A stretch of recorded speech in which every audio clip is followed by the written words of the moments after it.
प्यारे बच्चों, आज की 11वीं कक्षा की हिंदी कक्षा में आपका स्वागत है। आज हम 11वीं की दूसरी कविता मीरा द्वारा रचित मीरा के पद के बारे में पढ़ने जा रहे हैं। मीरा कहती है, मेरे तो गिरधर गोपाल दूसरों ने कोई, जाके सिर मोर मुकुट मेरो पति सोई। इन पंक्तियों के इस काव्यांश के माध्यम से मीरा ने श्री कृष्ण को ही अपना सर्वस्व माना है और श्री कृष्ण के प्रति अपनी अनन्य भक्ति को अभिव्यक्त किया है।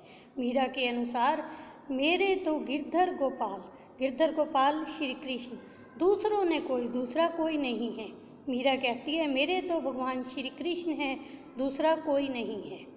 जाके सिर मोर मुकुट मेरो पति सोई, जाके जिसके सिर पर मोर मुकुट, मोर रूपी मोर के पंखों का मुकुट है, मेरो पति मेरे स्वामी सोई वही हैं। जिसके सिर पर मोर के पंखों का मुकुट है, मेरे पति मेरे स्वामी वही हैं। छाड़ी दई कुल की कानी कहाँ करिए कोई, छाड़ी दई छोड़ दी है कुल की कानी मर्यादा, कहा करिए कोई, कहा क्या करिए कोई क्या कर सकता है। मीरा कहती है कि मैंने श्री कृष्ण के प्रेम में अपने कुल की मर्यादा को भी छोड़ दिया है, कोई मेरा क्या कर सकता है।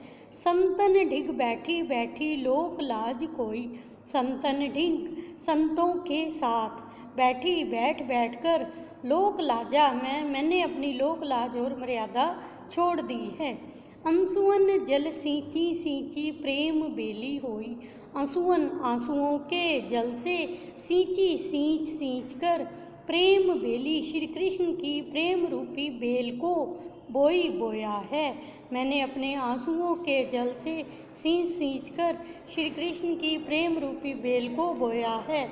अब तो बेल फैली गई आनंद फल होई, अब तो श्री कृष्ण की प्रेम रूपी बेल फैल गई है, आनंद फल होई और उस पर भक्ति रूपी फल लगने लगे हैं।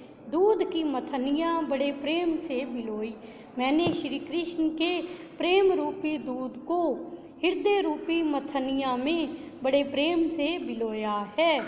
दधी मथी घृत काढ़ लियो, घृत मक्खन घी काढ़ लिया है, डारी दही छोई छाछ, मैंने उसमें से दूध और मक्खन निकाल लिया है और संसारिक मोह माया रूपी छाछ को छोड़ दिया है।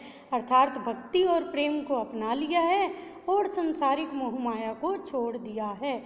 भक्त देखी राजी हुई, जगत देखी रोई, अब तो मुझे भक्तों को संतों को देखकर प्रसन्नता होती है और संसार को देखकर मोह माया को देखकर रोना आता है। दासी मीरा लाल गिरधर तारो अब मोही, श्री कृष्ण से मीरा प्रार्थना करते हुए कहती है कि मैं आपके चरणों की दासी हूँ, अब तुम ही मेरा उद्धार करो। मीरा ने इस काव्यांश में अनुप्रास अलंकार, प्रश्न अलंकार, पुनरुक्ति प्रकाश अलंकार और रूपक अलंकार का प्रयोग किया है। मीरा ने ब्रज भाषा और राजस्थानी भाषा का प्रयोग करते हुए भक्ति रस के माध्यम से अपने काव्यांश की रचना की है। काव्यांश के दूसरे पद में मीरा ने श्री कृष्ण के प्रेम में डूबकर सभी रीति रिवाजों और बंधनों से मुक्त होकर श्री कृष्ण को सहजता पूर्वक पा लेने की बात कही है। मीरा कहती है, पग घुंघरू बांधी मीरा नाची, पग घुंघरू बांधी, पैरों में घुंघरू बांधकर मीरा नाच रही है। मैं तो मेरे नारायण सू आपई हो गई साची, मैं तो मेरे नारायण की अर्थात भगवान श्री कृष्ण की हूँ और श्री कृष्ण मेरे हैं। आप ही अपने आप ही साची पवित्र, और मैं इससे अपने आप ही पवित्र हो गई हूँ। लोग कहे मीरा भय बावरी, न्यात कहे कुल नासी, लोग कहते हैं मीरा भई बावरी बावली हो गई है, पागल हो गई है। लोग कहते हैं मीरा बावली हो गई है।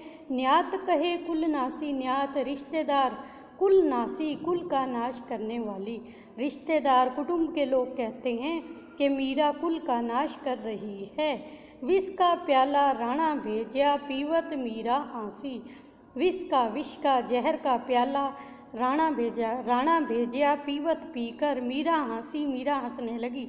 जब श्री कृष्ण के प्रेम में पगलाई हुई बावरी हुई मीरा को उनके देवर राणा ने देखा तो उन्होंने उसे मारने के लिए जहर का प्याला भेज दिया और जहर का प्याला पीकर मीरा हंसने लगी। मीरा कहने लगी, वह जहर को पीकर अमर हो गई है। मीरा के प्रभु गिरधर नागर मीरा का मानना है कि मेरे तो भगवान श्री कृष्ण हैं, सहज मिले अविनाशी। अब इस अविनाशी ईश्वर को स्वाभाविक रूप से प्राप्त किया जा सकता है।